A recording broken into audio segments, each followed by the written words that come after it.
to our channel, my partner Adam and I and our dog Twyla have been travelling around Australia for the last 3 years. We mostly travel in our converted Ford Transit camper van and occasionally take our Suzuki Jimny out tent camping, and we don't even mind doing a few AirBnBs in between, large and small. So for everything camp cooking, paid and free camping locations, camping tips and tricks, and the good old country bakery, you've come to the right place. So make sure you hit that like and subscribe and come travel Australia one town at a time.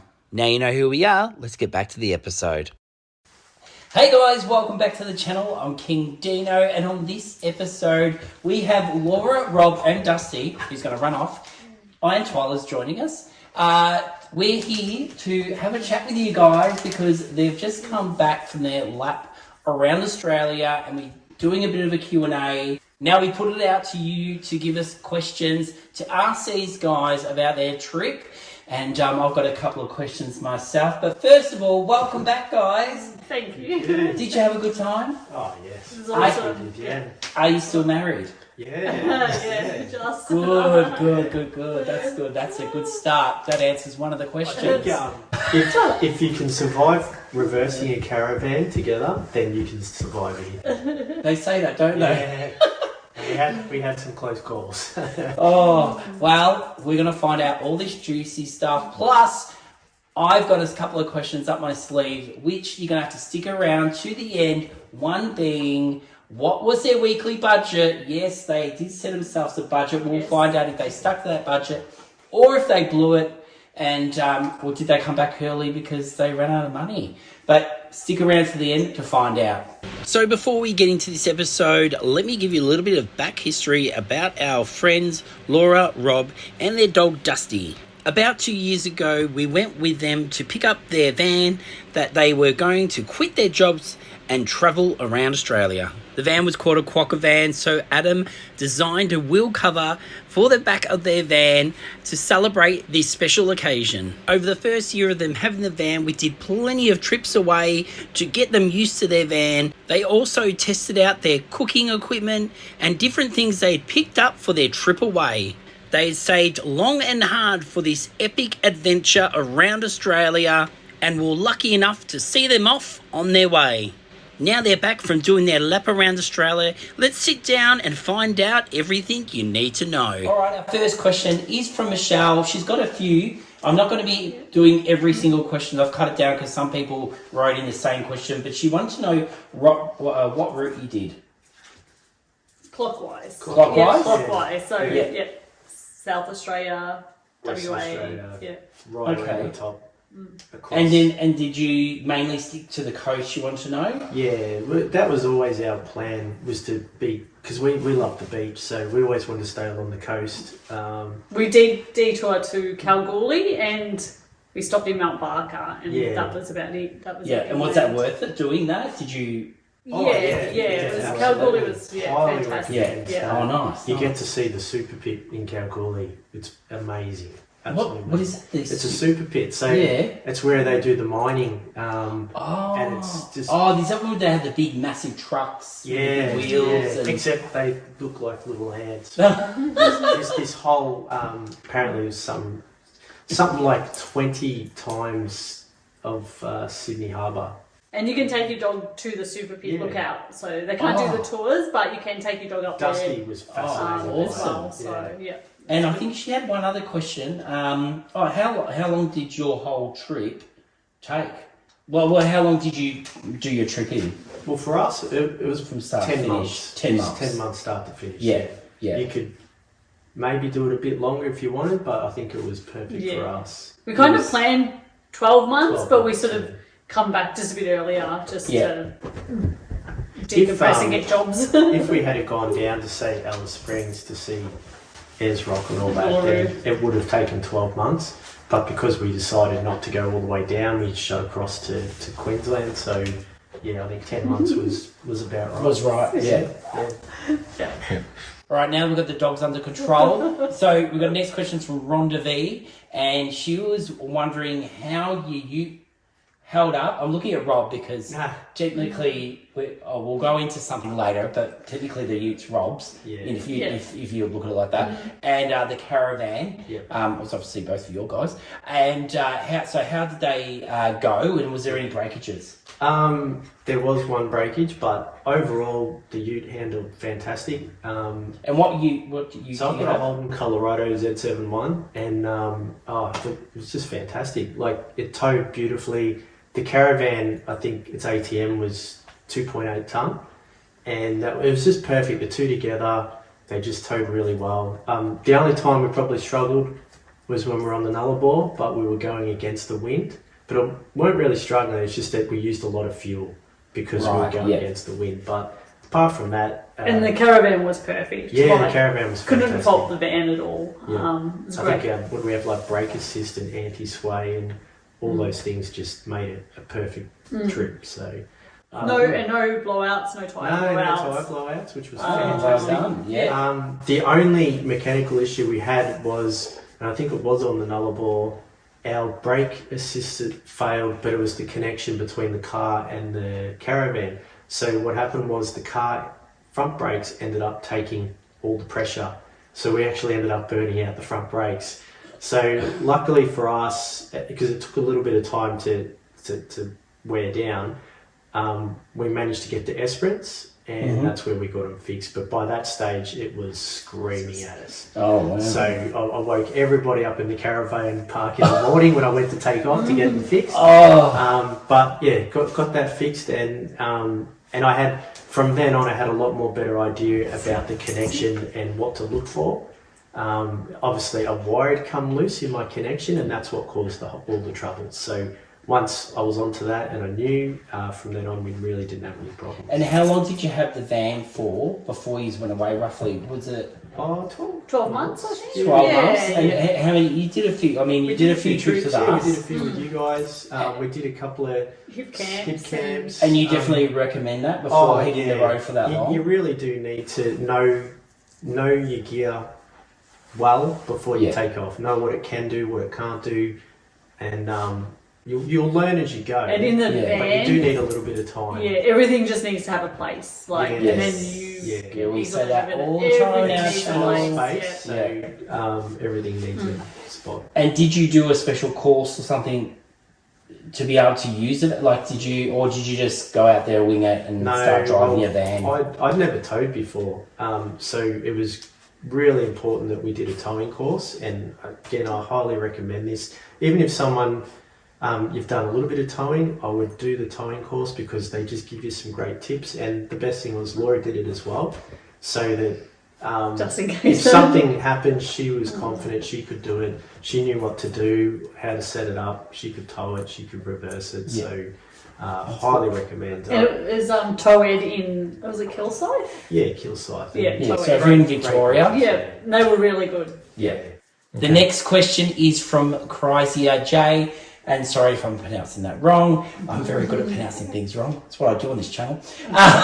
What was the most surprisingly expensive part of this trip? Obviously, petrol's always going to be expensive, so we won't touch that. Just WA is very expensive. Food, accommodation, especially at Karratha, that was one of probably the most expensive places. Your medication is probably 3 times of what you pay in Melbourne, so and stock chicken up. Nuggets are really expensive. Chicken nuggets from McDonald's were really expensive in Karratha, so stock up on your meds and whatnot before you get there. So with it being expensive, was it worth going? Not really. No. Well, we're being honest. I think to see it, yes. Because how we got there was fantastic. We did the private access road from Tom Price to Karratha, and that was an experience. But the van was red dust everywhere on the outside, not on the inside. So was it worth it? I don't know. I enjoyed the experience. All right, take from that what you want. So Chrysia, and hopefully I'm saying again the name right, has got another question for you guys, and I really like this question because I think this is something that people might not think about before hitting the road. But did you guys feel that you needed space from each other on the trip?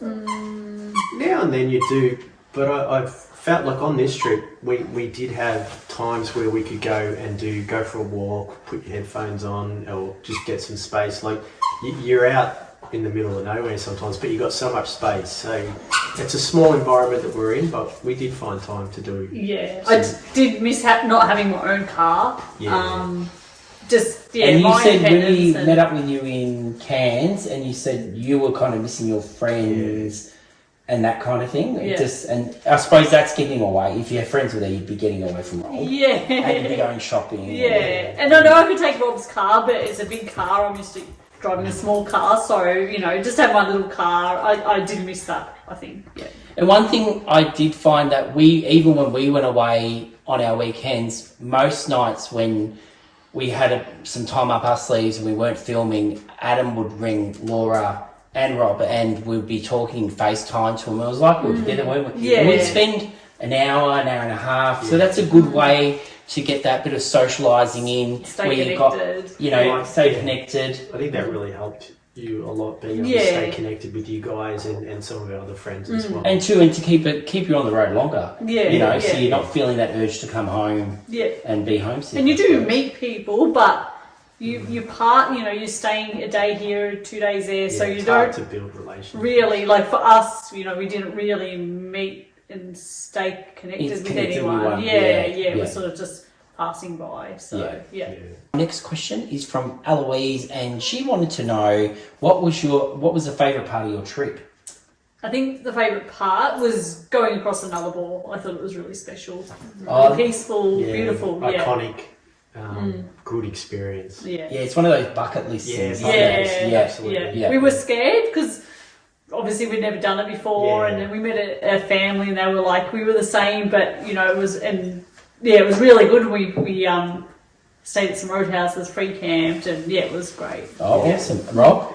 Well, I loved Tom Price, and the main reason was it's right near Caravanning, and Caravanning is just a magical place. The gorges, the scenery, it's just amazing. And so for me, it was kind of like magical almost, like just being able to experience that. I really enjoyed that. Oh, awesome. But also just WA in general is a great place. Yeah, a lot of people say that. Yeah, it is good. There's a lot to do in WA. Yeah.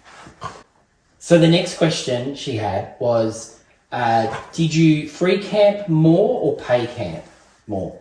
Oh, we would have paid camp more.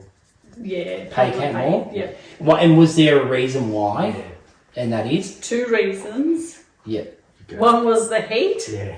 Because it was really hot in some places. Yeah. And you had a pretty good kitted out we did. battery system, but it still you can't really run the air conditioning. And the other reason was flies. WA, the flies are just so bad at some of the free camps that you can't even step out of your van. So what makes it different from the pay camping and the flies? Well, the free camps are usually more inland, so you get the flies. Where you go towards the coast, they're not as bad, still there, but not as bad. Is that because of the breeze or something? Yeah, it must you be. probably want to sit outside a bit more, but it's difficult because of the flies. Yeah. But and just the heat in some of the places. Yeah, the heat. You have to have your air conditioning.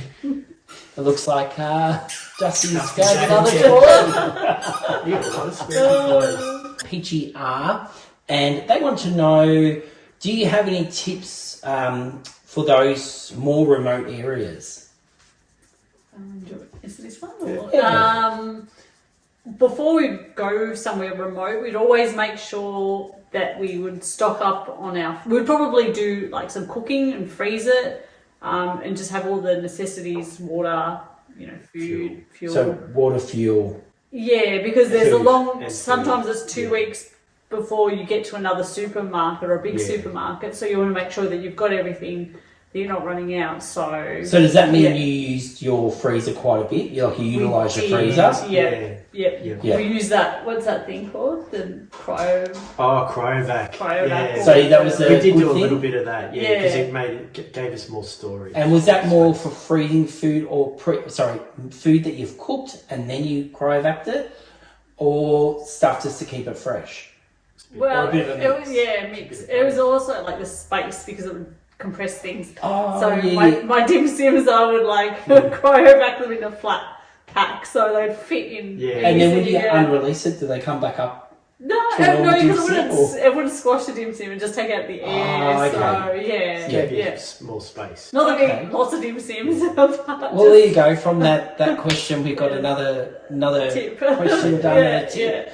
Now, this next question is from Greg R, and he's asking, did you find some parts too remote, like the top of Western Australia, and did you find those places worth visiting if you did go?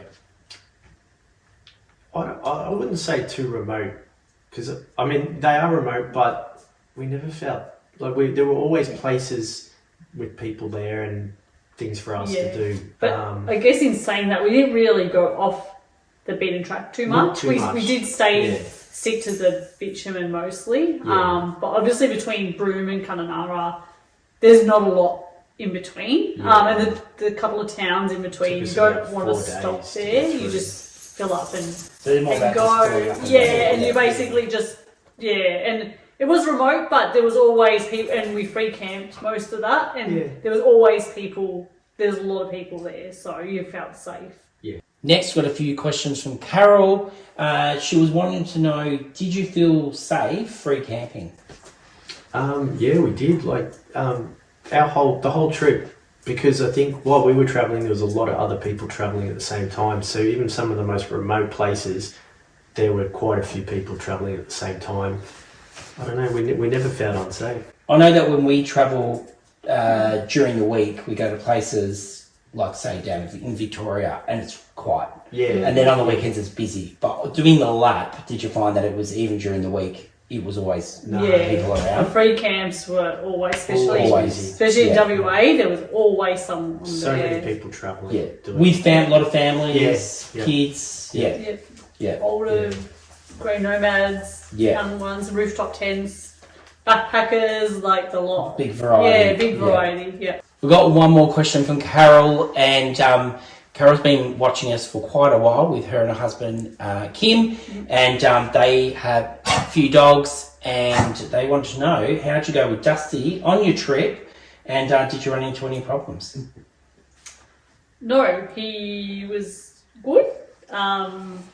It is a bit trickier travelling with a dog. You just have to plan a little bit more, especially if you want to go to the national parks. Yeah. We do have a question about Dusty national parks matured soon a lot too. on the trip. He was a Yes, good boy. He was a good boy. Yeah, There's obviously like having a tick collar and we had a net for the a net baits. for the baits, yeah. But no, we didn't really have. He any adapted problems well. with it. He adapted really yeah. well. Yeah, and Carol's told me in the past, or Carol and Kim, they both said in the past that they kind of look to see if there's vets where they're going. Yeah. Did you ever look into that, or you just felt So like... much vets. It was more just dog sitters, and mad paws, things like that. Facebook that you could use. Yeah, but Okay. I guess we were aware of like if there was an emergency vet or something. So what Facebook pages were you on for your dog? Travelling Travelling Australia Australia with dogs. Oh, okay, so that's a good Yeah, that was resource. a good resource. Yep. That was really good. Yeah. Our next question is from Michelle T. Now, she wanted to know, when visiting national parks, and I know you guys did a few national parks, didn't you? Were you able to find places to get Dusty, babysat, things like, dog sitters and stuff like that? Was it easy? And yeah. It was easy, but you have to plan ahead because a lot of the popular places, the kennels like Tom Price, it books out, so you have to really sort of plan ahead. More popular, like populated spots, there's Mad Paws. We used a few people from Mad Paws. Some vets do dog minding. Dusty didn't like the vets though. He didn't do well there. Some doggy daycares. But yeah, a lot of Mad Paws. Like we had some really good sitters. What was the one we used up in Cairns? That was... that was a doggy daycare. Yeah, that was a doggy Yeah, daycare, wasn't yeah. it? But there was also a lady in the caravan park. that- After him, and Dusty loved her. Yeah. She was really good. Yeah, so some caravan parks you go to, they will have a service there that you can tee up with them to have, especially ones with a lot of things around in the area that where you can't take dogs, they'll have a tee up so you can. It's because there's so many people travelling with dogs. numbers of- And how was that, like travelling Was there a lot of people on the road with their dogs? Yeah, Is that a huge thing now, isn't it? Pretty much everywhere we went. There was people with dogs, So the whole way around, obviously you had Dusty with you, so... I guess the one we did miss out on Cape Legrand in Esperance because we had him booked in. The brakes went on the car, so we had to get that fixed, so therefore we had to cancel our booking and she was booked out, so we missed out on that. So, but... we did get to see a lot. We did miss out on a few things, but that's okay. And did you have any apps for that, for doggy sitters or anything? Mad Paws. Mad We use Paws, Mad Paws okay. a lot, yeah. Okay. And then the other question I was going to ask is, if you had a choice and you didn't have a dog and you're thinking of getting a dog to travel, would you prefer to have no dog travelling or have your dog travelling? If you had a choice. There's like pros and cons. I mean, having a dog is kind of a bit safer. They'll, they're aware of what's going on around you, but it does restrict you on what you can do. I don't know. We love Dusty. We love travelling with him.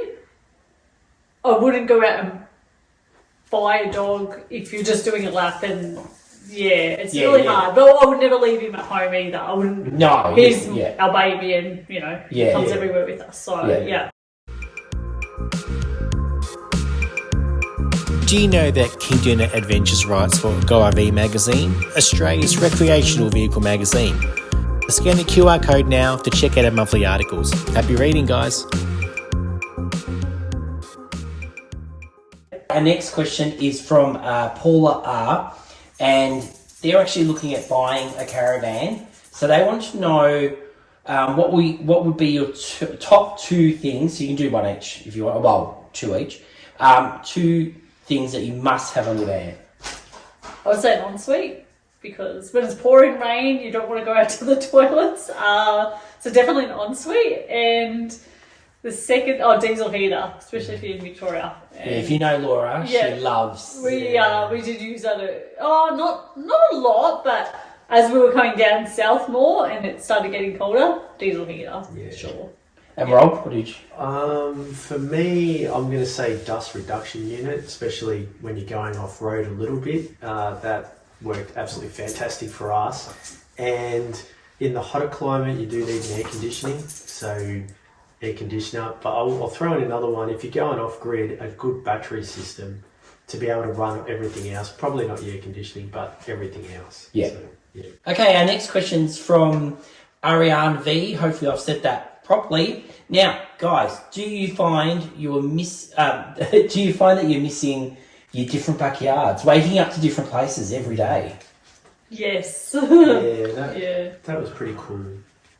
Seeing all the different places, waking up in a different, that was good. But also, after a few days of travelling a lot, it was also nice just to stop and have a bit of a break as well. But we do miss it. It was good fun.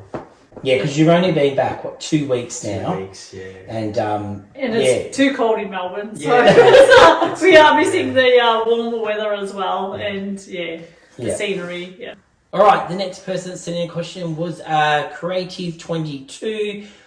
Was it all you thought it would be, and did you plan ahead or just wing it as you went along? We did plan a little bit, only because we had Dusty, so to get sitters. We did sort of the weather as well. We had to sort of see what the weather was doing, if it was too windy or it was raining. So a bit of both, I guess. We kind of knew where we wanted to go and our time frame, so we sort of had to stick to that. Popular places, the well-known spots, you kind of do, because there's that many people travelling at the same time. You kind of do have to plan a little bit ahead. But amongst that, there was a few little bits where you went a bit off. Some of the free camping and that. I guess we found too. We watched a lot of YouTube beforehand, and there's a lot of places that people would rave about, and then we'd be like, we're going to go there. And at the start, we'd plan 5 days there, and then after 2 days, we were like, it's so boring. What are we doing here? So, maybe try to keep it loose. If you don't plan it kind too of depends much. on what you like too. Like what we like might not be what other people like. So And that's what comes out in the YouTube as well, is people are showing you what they love and what they're doing, but it might not be what we want to do. So Yeah. There was one place, I'm not going to mention the place. Oh, yeah. YouTubers rave about this place in South Australia. We didn't think it was, well, we had bad weather and it just wasn't really it for was, us. and we waited because we had to get a booking for this place and we waited. And when we got there, we're like, oh, why did we wait? It was small. It was caravan just spots and it just didn't live up to our expectations. Yeah. So Yeah. but All right. Well, comment down below and tell us if you think you know what place they're talking about. but there were, I mean, there were some beautiful places though that really did live up to the expectations. Like it just blew you away. So like WA had a lot of places. I suppose when it comes down to it, you can't do enough research, really, can you? Like you don't want to overdo it, but at the same time, if you go prepared, you're probably going to, be more organised. Yeah. And hopefully you can skip some of those disappointing places. there wasn't too There's not many, too many but but it's also experience. Yeah. You're going to get there and you got to experience for yourself. So there's some places Rob liked that I didn't like, Yeah. or I liked he didn't like, and it's just everything you got to try. if you like fishing, there's plenty of places. that was the good part. So you did a bit of fishing? Yeah, I did. Yeah. And I didn't know much about it and sort of just got out there and winged it, but it was just beautiful. And did you catch something? I caught a lot of squid, which was great because we got to eat squid. And a flathead. Caught some fish, but I'm not very good at it. So, Yeah. But we did catch some that I had to sort of release back in. But it was more just getting out there and trying something a little bit different that I don't do at home. That's great. Yeah. All right. Now let's get to the juicy questions. So, guys, what did you budget? So, what was your budget per week before going away? What were you thinking? $1,000 per week. So 1,000, and that's for the two of you. Yeah. Yeah. Yep. And was that realistic in the end? Yeah, I reckon it was Yeah. about right, wasn't it? There was some weeks that the fuel, when you were doing yeah. those one night stops in Yeah. between, like from Broome to Kununurra, you kind of went over a bit. Yeah. But then you would save some other weeks when you weren't. So And were you kind of tracking it? Were you balanced out. keeping it like a budget along the way? I did track most of it. I just haven't done a final tally, but I've got a rough estimate. So I think we did somewhere between 28 to 30,000 kilometres. Ooh. And I think cost-wise between 15 to 17 grand in fuel or thereabouts. I think. So was it in fuel you think about 15,000? 15,000. Yeah. 15, And I mean, there 16,000. are some spots where you really will burn fuel through the fuel, but that's when it's big distances, and we're doing a lot of travelling in a week. But if you could stay in one spot for like 5 or 7 days, you'll cut your bill down, your budget down. And then my next question would be, in that budget, how much was that towards? Were you cooking a lot of your own food, or how often were you eating out in a week? Oh, I reckon, once a week? Once a week we'd get takeaway, Yeah. maybe? Okay, so one takeaway meal a week, and then maybe how many coffees? We always had a coffee a day. Yeah. That's my bad habit. Well, not really bad habit, but it's kind of I like to So get out a bit treat. of coffee, and we like it's like a treat. So we do that once a day each, and Rob could find coffee everywhere, Anywhere. remote Yeah. places. found Did you it say you everywhere. found one on a farm or something? we were A farm stay? It was a Barn Hill station, which is one of the most remote stations in Australia, and they had great coffee. So Oh no, Barnhill, that was another one. Was it? But Barnhill had good coffee. yeah, but like all the station stays Barclay, was it Barclay? had I don't know. cafes on site. Like Yeah, you can pretty much get coffee even from roadhouses. Yeah, most of the roadhouses were pretty good. Mm. So we're pretty impressed with that. All right, now that you're back, what's happening with the van?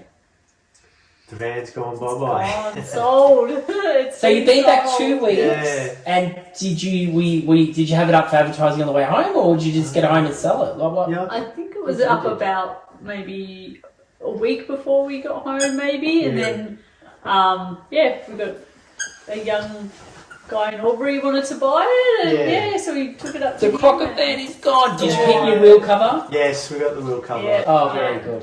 Now the other question was to say, so you had your van all up for about 2 years? 2 years, yeah. Yeah.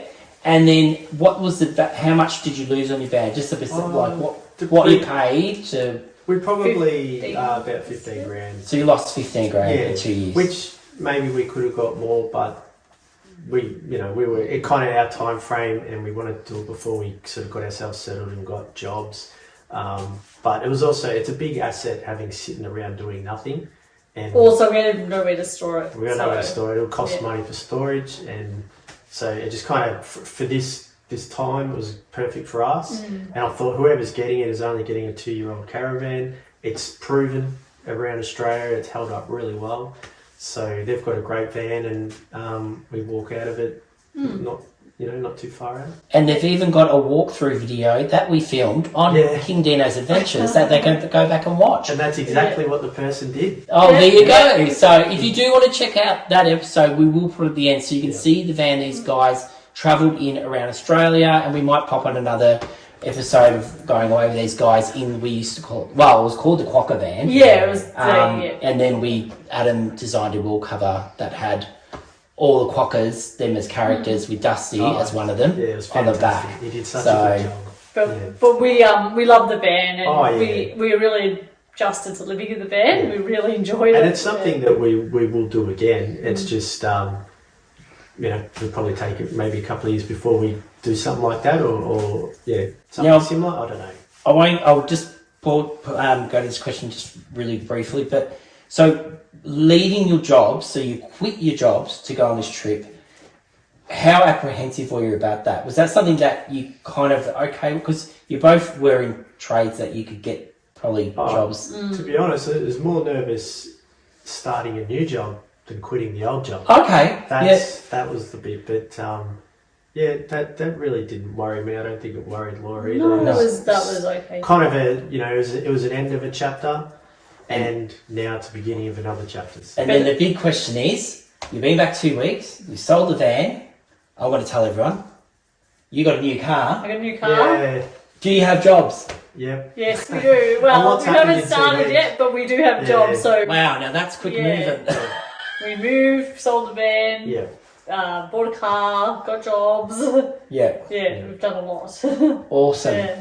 Well, guys, this has been it's been great hearing about your trip. And if you want to see another one of these episodes, find out a bit more, because I know there's going to be a lot of people that probably didn't get their questions in, because we did this. I literally put it up, and we had 24 hours to get these questions, to film these before the guys went back to work, because I knew they're going to be like, I can't be bothered right now. So we wanted to get this done straight away. So if you want another one of these episodes and you have more questions, definitely let us know down below. Either start putting your questions down there, or just let us know if you want us to do this. But thank you guys for Thanks for having us. Yes, it cost us a Thai meal, but that's okay. We can tell that. And also, thank you to everyone who did give us questions. Sorry we couldn't answer all of them, and some of them we got twice, so we just cut those down. But anyway,